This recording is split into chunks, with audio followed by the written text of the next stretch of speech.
Caleb is messing around with the body mounts because we got new bolts to put the body back on in its proper location.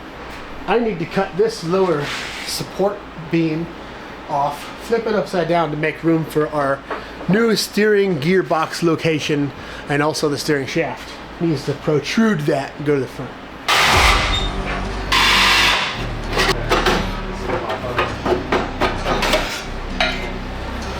Bunch of dirt in there. How'd that get in there? Put that there. Hey, it would be cool. Works out. Not just weld this right here. That's true. Weld it right back in place and look factory. So now with this piece gone, I have plenty of room for activities over here.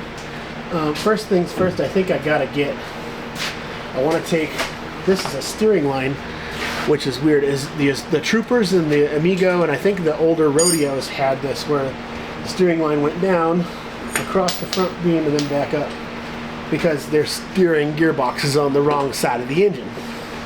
But I need to pull this steering gearbox. We'll see how micro it is once I get it out, and then the steering lines, and that'll make me have a lot more room for all the things I need to do in there. Here, Bob will trade you. Oh goodness. I messed up your diff cover.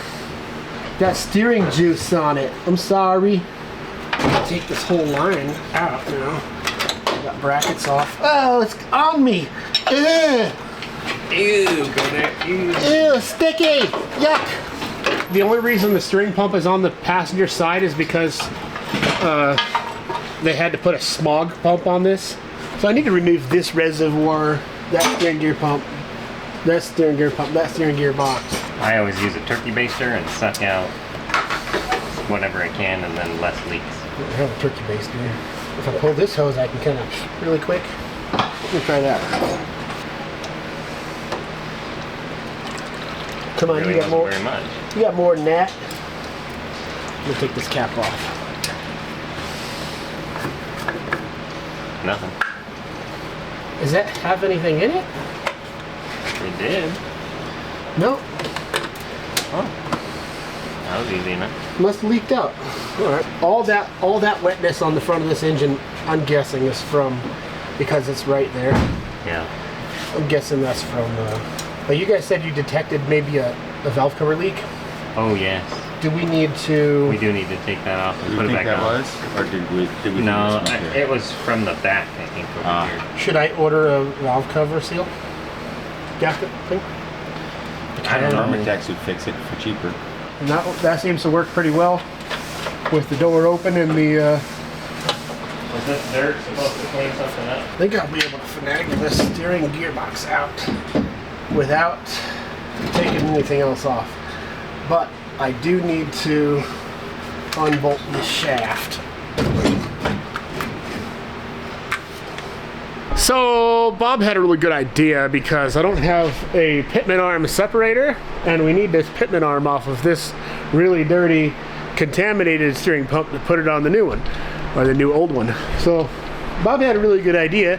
Take a bearing separator, flip it upside down, and try to pull it off with that. It'll work or it won't. It wouldn't fit if it wasn't upside down. That's the genius of it.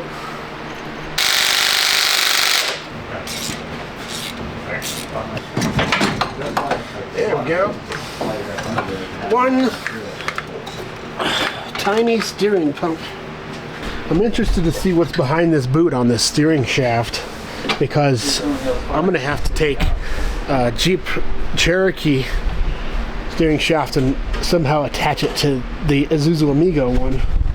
And hopefully it's beefy enough to combine the two.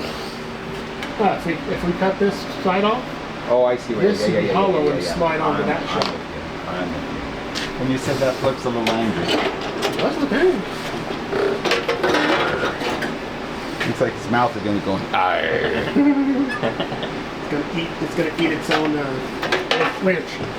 The steering shaft coming out of the Isuzu Amigo steering column is 3/4 inch round stock. Normally, when you build a steering system, you use 3/4 inch double D, which has these two flats on the inside. But the 3/4 inch double D inside diameter on this Jeep Cherokee shaft that we bought has a round end on it, and so we found out that we can just chop the round stock off and weld it into here, which is fortunate because now we don't have to like go find the right size tube and do all this craziness. All we got to do is chop it, slide it, weld it, and bolt it up. Great. Another thing I'm trying to think of is this Jeep Cherokee high pressure steering hose is pretty new. Like I wouldn't be surprised if there's only a few 100,000 miles on this. So I'm gonna see if this fitting fits in the back of our Chevy steering pump, since Jeep used the same gearbox as this Chevy's. So this is the Chevy steering pump that I'm going to try to use. This is the LS version of the canned ham Chevy steering pump from, you know, all the classic C10 trucks. So all I got to do is scavenge this LS Silverado pump off of all this crazy giant bracket, so that I could see if this is the same size fitting as a Jeep XJ. If that's true, we don't have to buy a pressure line for our steering system. Chevy LS steering pump with a Jeep steering line attached to it. Hey, it fits. Hey, Bob. Go. It's perfect. Ta-da! It fits. So this is a M16.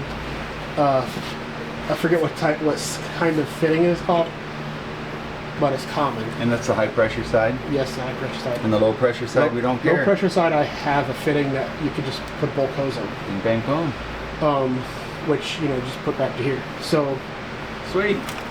now we have a steering pump. Is it done We have yet? 2 steering pumps. Does it steer yet?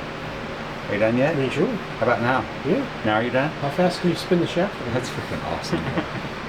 We dropped the body, which put good pressure on this transmission we put in that was not from this 2-wheel drive originally. So when I cut it out, it had a nice pop. Body settled in nicely.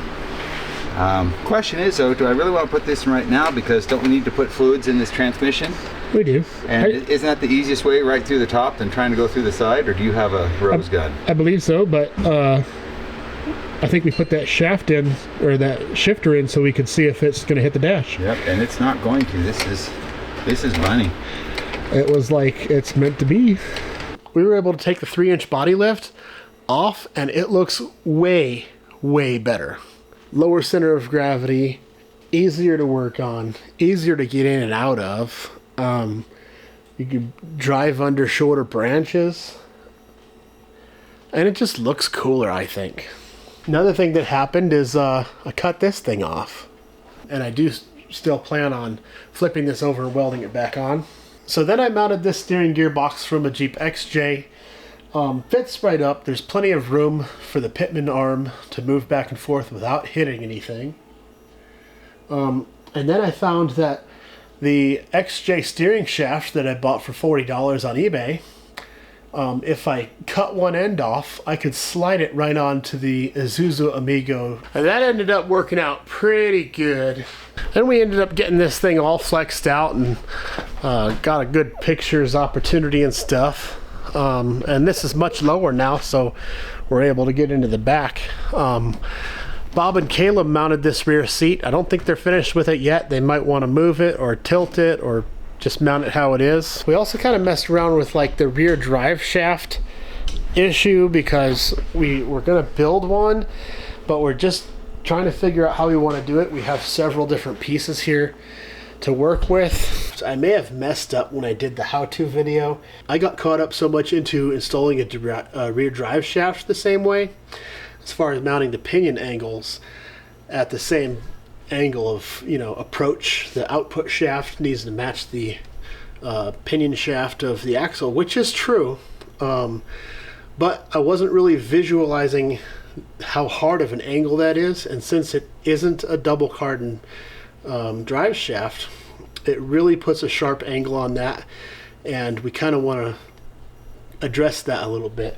So I think what I'm going to do is cut the rear mounting stuff for these leaf springs off and flip this axle up toward the rear pinion. And we're going to go ahead and do like a Jeep Wrangler style hack and tap, although we don't have to hack it. All we have to do is drill a hole, put a bolt, and put a different yoke on there. And we could use a front XJ drive shaft that Caleb actually has lying around, a couple of those. Caleb actually took the transfer case juice and put it in the transfer case and put this shifter in so that we're ready to do four-wheel drive stuff. This is the long pickup truck style shifter that went with this transmission, which I think we still want to do a fluid change, but this is long enough for everyone to reach when they're sitting in the driver's seat. And this thing shifts really good, by the way. It's going to be kind of fun to shift this pickup truck style. Anyway, let's talk about this. Now we want to put this Jeep Cherokee steering wheel on there to give it at least one Jeep part, because we are going to a Jeep event. Because originally it had this little go-kart steering wheel that someone bought from like an auto parts store when they bought those yellow seats. The reason we want to change it anyway is because it is a slightly larger diameter and a lot better construction, and this will give us just that much more leverage as we're trying to steer this monster. We were looking around and we found that steering wheel adapter to get that cheap parts store steering wheel to work as a decoration in this cab. They have this little plate that steering wheel mounts to, and it's maybe an 1/8 inch thick. So what I did was take this adapter plate that goes onto the top of that hub that's in there, and I used it as a template to make this plate with my arc droid. And this one is a 1/4 inch thick, and so this one's going to be a lot sturdier, and I have something to weld to. I made the center hole bigger than I have on this plate, and that is so that bigger hole will fit over the little button on the back of this steering wheel, and I could just weld this up in here, and that'll be, you know, good enough for me. This Jeep steering wheel comes out a little farther than this parts store steering wheel, and so I don't know, it's kind of like a steering wheel extension at the same time. So I'm pretty excited about that. We got really excited once we put this body down because it does look really sweet lowered like it is. Now we're getting more into my territory. Now we're getting more into my territory where you want to build an off-road vehicle as low as possible while still having clearance. That's how I built my Jeep Comanche, and it did pretty good. So every vehicle that I want to build is going to be like the opposite you would see on like a mud truck, and make them really low, 6 inch lift or less, in my opinion, with 37 inch or bigger tires. Looks really good. Question is, can you bend it enough where it goes back straight? Yeah, because it'll probably have some spring back, huh? Yeah, for sure. I don't know. Almost like it needed a little tug right about here. It looks like from this angle. What do you think, Caleb? Yeah, let's put it back. If it came back to about right here, does that look about the apex of that curve? See? Or is it pretty good? Yeah, it's still got a bend.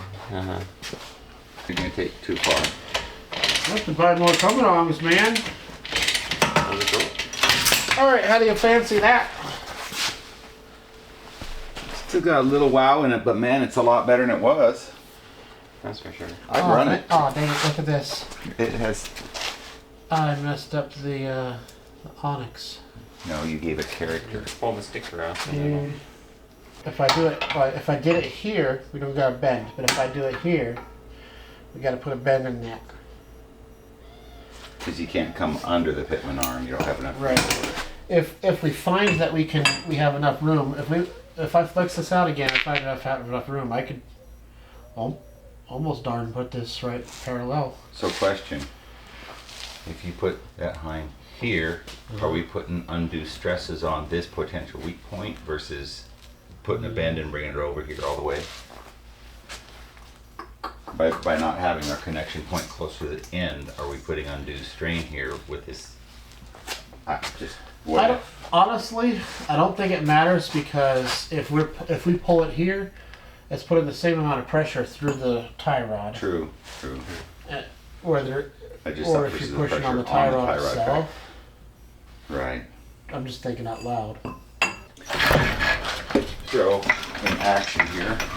Thomas is flexing this out again. Got the rear seat put in, our jump seat. It's really close when you turn it all the way. Riding back here. It almost worked out, Bob, because we're there. Just almost. Well, you know what you do is now you just bend it the other way down.